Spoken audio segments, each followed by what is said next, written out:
I've got a bit of a theory here that John Swinney has a bit of a free pass for this general election.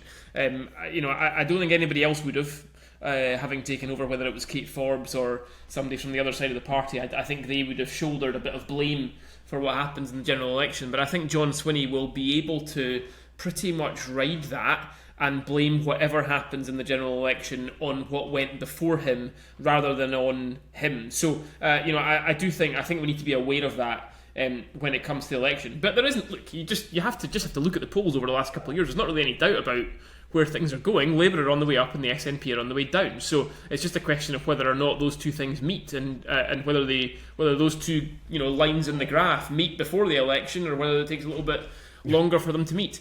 What I would say is that that doesn't.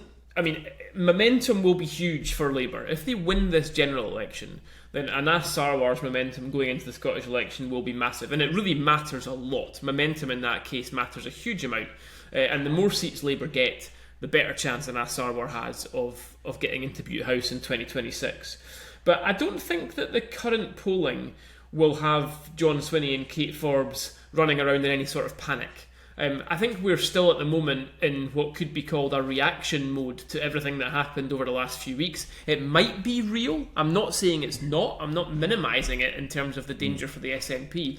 But I would rather wait and see what polls are like another 6-8 weeks. See what they're like come the autumn. It remains, in my view, a very different proposition to have John Swinney and Kate Forbes running the government as opposed to Humza Yousaf and Patrick Harvey running the government. It's a different proposition, and the sort of people who are centrist, wavering voters who might well be convinced and who might have almost talked themselves into going to Labour will give John Swinney and Kate Forbes a second look in the way that they probably wouldn't have if the old regime had stayed in place.